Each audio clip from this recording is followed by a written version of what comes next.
Hi viewers. So கொஞ்ச நாள் gap ஆயிடுச்சு ஃபேஸ் டு ஃபேஸ் வீடியோ போட்டு. ஸோ அதனால் இன்னைக்கு கனெக்ட் பண்ணலான்னு பார்த்தேன். ஆஹ் எனக்குமே வந்து ரொம்ப எனர்ஜெட்டிக்காக பேசணும், கண்டென்ட்டை டெலிவர் பண்ணணும், சும்மா உட்காந்து எதையோ சொல்லணும்னு இன்ட்ரெஸ்ட் இல்லை. ஸோ ரொம்ப உங்களை பாசிட்டிவ் மோட்டோட பேசணுங்கிறதுக்காக தான் அந்த கேட்போம். ஆஹ் நமக்கு யார் எது செய்யக்கூடாதுன்னு நினைக்கிறோமோ அதை மற்றவங்களுக்கு செய்யாதீங்கிற வீடியோ வந்து 50+ தாண்டி போயிட்டு இருக்கு. ஸோ என்னோட டோட்டல் சப்ஸ்கிரைபர்ல ஒரு காவாசிக்கு மேலே வந்து அந்த 23rd ஆகஸ்ட் நான் போட்ட வீடியோ பார்த்துட்டு சப்ஸ்கிரைப் பண்ணாங்க தான் மெஜாரிட்டியாக இருக்காங்க. ஸோ இப்போ எல்லாமே ஒரு பாசிட்டிவ் நோட்டை வந்து எதிர்பார்க்காங்க அப்படின்னு நல்லா தெரியுது. ஸோ நம்ம ஏன் லேர்ன் பண்ண பாசிட்டிவ் நோட்டை டெலிவர் பண்ணலான்னு இந்த ஒரு வீடியோ நம்ம ரெக்கார்ட் பண்ணிட்டு இருக்கோம். இன்னைக்கு நான் யாரை பற்றி என்ன தாட்டை பற்றி ஷேர் பண்ண போகிறேன் அப்படின்னா, நான் ஃபஸ்ட்டு ஒர்க் பண்ண ஆர்கனைசேஷன் கரூரில் Kumarasamy college of engineering. So அப்போ வந்து அங்கே ஒரு டைரக்டராக இருந்தவங்க ப்ரொஃபஸர் சர்வதயாபரன் சார். அவர் சொன்ன நோட் பற்றி தான் இன்னைக்கு நான் டிஸ்கஸ் பண்ண போகிறேன். என்ன அப்படின்னா, நம்ம வந்து மைண்டை டியூன் பண்ணணும். ஸோ நம்ம கோலுக்கு நேராக ஃபோக்கஸ் பண்ணிக்கிட்டே இருக்கணும். அப்போ தான் நம்ம அந்த கோலை அச்சீவ் பண்ண முடியும். ஸோ என்ன மாதிரி சுச்சுவேஷனில் அதை அதை நாங்கள் ஃபேஸ் பண்ணோம் அப்படிங்கிறத நான் சொல்ல விரும்புகிறேன். ஸோ இப்போ வந்து ரொம்ப ரெப்யூட்டட் ஆர்கனைசேஷனாக இருக்குது, Ramakrishna educational institute Trichy and Karur. Sir Ramakrishnan sir அவ்வளோ ஒரு ஹார்ட் ஒர்க்கிங் டெடிக்கேட்டட் டீம் அப்படிதான் சொல்லணும். நான் வந்து உங்கள் ஒர்க் பண்ணதுக்கு கிடைக்கிற ஆப்பர்ச்சுனிட்டியே ரொம்ப கிஃப்டடான ஆப்பர்ச்சுனிட்டி தான். அந்த 1 இயர் பீரியட் வந்து அவ்வளோ ஒரு வேல்யூபிள் எக்ஸ்பீரியன்ஸாக இருந்தது என்னோட லைஃப்பில். அங்கே ஒர்க் பண்ணோம் அப்படின்னு சொன்னாலே ஆட்டோமேட்டிக்காக வந்து மற்ற ரெப்யூட்டட் ஆர்கனைசேஷனில் ஜாப் கிடைக்கிற அளவுக்கு அங்கே இன்ஃப்ளூயன்ஸ் அந்த காலேஜில் இருந்தது. நான் அந்தளவுக்கு ட்ரைனிங் இருக்கும் அங்கே. எப்படி அப்படின்னா, நம்ம அங்கே வந்து அண்ணா யூனிவர்சிட்டியில் நம்ம டாப் 1 காலேஜ் வரணும், நம்ம வந்து ரிசல்ட்டை ஃபோக்கஸ் பண்ணணும், பிளேஸ்மெண்ட்டை ஃபோக்கஸ் பண்ணோம் அப்படின்னா, ஒரு 10 நாளைக்கு ஒருக்கா மீட்டிங் நடந்த மாதிரி வந்து சார் மீட்டிங் போட்டுருவாங்க. ஸ்டாஃப் எல்லாம் மீட் பண்ணி எப்படி இருக்கு, நம்ம அதை அட்டைன் பண்ணணும், நம்ம இந்த லெவலில் ரிசல்ட் அனாலிசிஸ் இருக்கு அப்படின்னு ஃப்ரீக்வெண்ட் மீட்டிங்காக இருக்கும். என்னடா இது, இப்பதானே ஒரு போன வாரம் தானப்பா அட்டன் பண்ணிட்டு வந்தோம், அதே பிளேட தானப்பா திருப்பியும் போட போறாங்க அப்படிங்கிற மாதிரி எங்களுக்குலாம் இருக்கும். ஏன்னா நிறைய ஃப்ரெஷர்ஸ் தான் அப்போ ஜாயின் பண்ணியிருந்தோம்.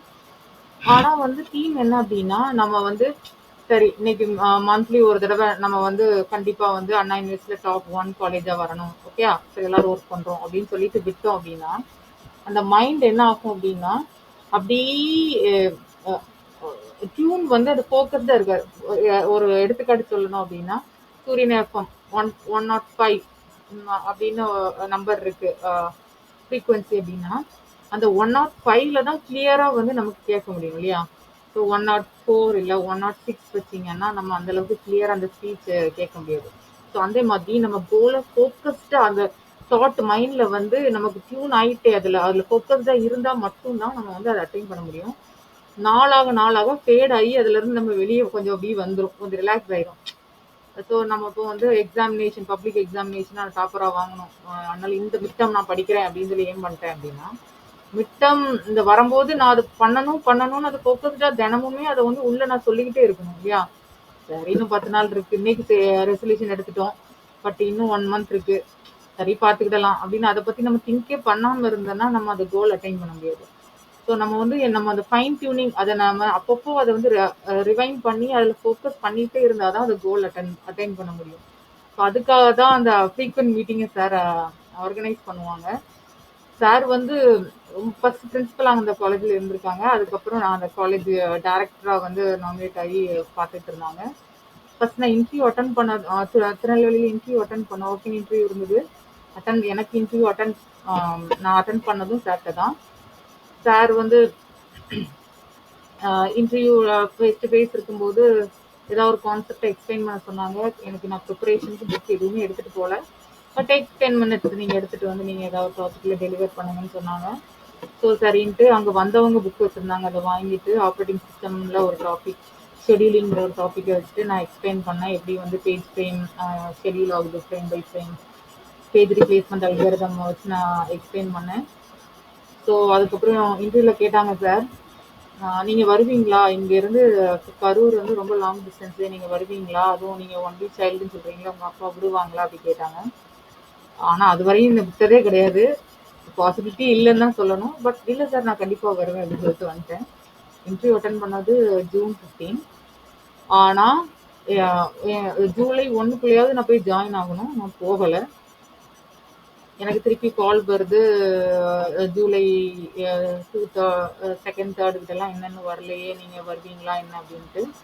இல்ல இன்னும் கொஞ்சம் டைம் கொடுங்க நான் வந்துடுறேன் அப்படின்னு சொல்லி முடிச்சாச்சு. பட் இங்கே எங்க அப்பா விடுற மாதிரி இல்லை. இங்க பெர்மிஷன் நோல தான் இருந்தது வீட்டுல.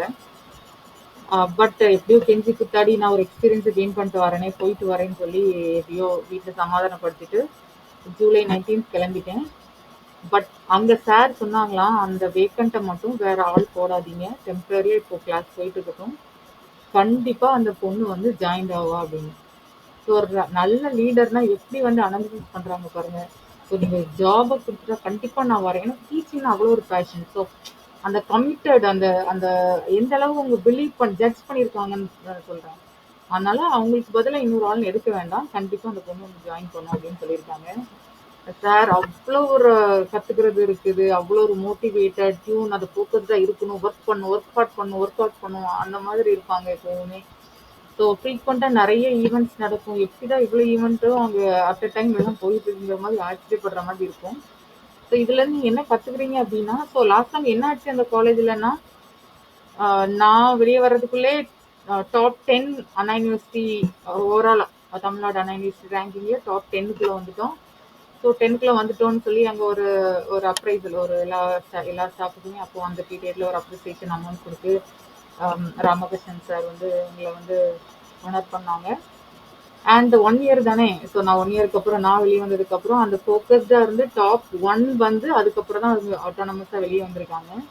ஸோ அதுக்கப்புறமா ரொம்ப ஆசையாக இருக்கும் உங்களெல்லாம் பார்க்க. ஸோ நான் வந்து வெளியே வந்ததுக்கு அப்புறமே நான் 2 டைம்ஸ் வந்து ஒரு பார்ட்டிசிபெண்ட்டாக அந்த காலேஜுக்கு போய் விசிட் பண்ணிட்டு வந்தேன்.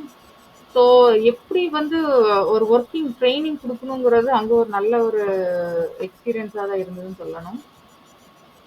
ஸோ ஃபர்ஸ்ட் 1 இயர்க்கு அப்புறம் நம்ம என்னை ரீட்டைன் பண்ண வைக்கணுங்கிறதுக்காக அவங்க இன்க்ரிமெண்ட்லாம் போட்டாங்க. ஸோ இன்க்ரிமெண்ட் போட்டோம் கரெக்டாக, இன்னும் கண்டினியூ பண்ணலாமே அப்படின்னு சொல்லி. பட் நான் என்னால் தான் ஃபேமிலி, நம்ம வந்து படிக்கிற காலம் வரையும் வீட்டில் இருந்தோம், பாட்டிமா பார்த்துக்கிட்டோம், இருந்தோம் கூடவே. இப்போ நம்ம வேலைங்கும் போது அவங்க விட்டுட்டு போகிறோமோ, அவங்க ஓல்ட் ஏஜ் ஸ்டேஜில் நம்ம தானே இருக்கணும் அப்படிங்கிற ஒரு தாட்டில் வந்து நான் வந்து அங்கேருந்து செக் பண்ணிட்டு வந்துட்டேன்.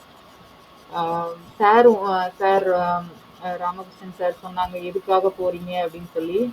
கண்டிப்பா நீங்க மேரேஜ் இந்த ஏரியால வந்தீங்கன்னா கண்டிப்பா நீங்க திருப்பி இந்த காலேஜுக்கு வந்து ஒர்க் பண்ணணும் அப்படின்னு சொல்லி.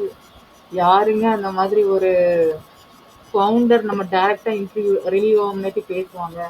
அவங்க அந்த காலேஜோட ப்ளஸ்ஸும் என்கிட்ட கேட்டுட்டு திருப்பி நீங்கள் இந்த காலேஜ் வரணும்னு சொல்லி தான் என்னை வந்து வழி அனுப்பி வச்சாங்க. So thank you so much sir. இப்போ வந்து அவ்வளோ ப்ரௌடாக இருக்குது எனக்கு. உங்களோட டெக்னாலஜி அண்ட் இன்ஜினியரிங் அப்போ தான் நம்ம க்ரோ ஆச்சு. நம்ம வேணும்னா அங்கே கூட திருச்சிக்கு போய்க்கலான்னு பேசிக்கிட்டோம். இப்போ அவ்வளோ பெரிய ஆர்கனைசேஷனாக திருச்சி ஜோனில் இருக்கிறது பார்க்குறது வந்து எனக்கு ரொம்ப சந்தோஷமாகவே இருக்கும். ஆட்ஸ்லாம் நான் பார்த்துருக்குது. ஸோ இதில் என்ன தெரிஞ்சுக்கிட்டிங்கன்னா, அவங்க அதை அட்டைன் பண்ணுறாங்கன்னா அந்த ஃபோக்கஸ் கோல், அந்த டியூன் பண்ணிக்கிட்டே இருக்கணும். ஏன்னா நீங்கள் எதுக்காக அந்த ப்ரேயர் வந்து வீக்லி கரெக்டாக நம்ம போகிறோம், ஆர் சாமி கும்பிட்றவங்கலாம் அந்த ஃபோக்கஸ்டு தான். நம்ம ஏன் இருந்தோம்னா ஏனத்தானோன்னு இருக்கும். நம்ம மைண்டு வந்து பாசிட்டிவாக நம்ம அதை அட்டைன் பண்ணணும், இது நடக்கணும், ஹெல்த்தியாக இருக்கணும். சாமி இதை ஃபோக்கஸ் பண்ணி நம்ம இருக்கும்போது இது அந்த நல்வழி நம்ம வந்து நம்மளோட ஹேபிட்ஸ் எல்லாமே வந்து அது வந்து ஃபைன் டியூனாக ரிஃபைண்ட் ஆகி வர்றதுக்கு தான். ஸோ அது ஒரு ட்ரைனிங் பீரியட் இல்லையா? ஸோ அது இப்போ ட்ரெயின் பண்ணிட்டோம்னா அது எல்லாம் கரெக்டாக இருக்கும். ஸோ அதே மாதிரி தான் நம்ம வந்து ஃபோக்கஸ்டாக இருந்தால் கண்டிப்பாக வந்து அதை அட்டைன் பண்ணலாம். So thank you Sarvadevaran sir. நான் அப்புறம் 2 டைம் வரும்போதும் சாரை நாங்கள் இல்லை, பார்க்க முடியலை. பட் ரொம்ப ரொம்ப ரொம்ப ஸ்பெஷலான பர்சன் நீங்கள் என்னோட லைஃப்பில். ரொம்ப தேங்க்யூ.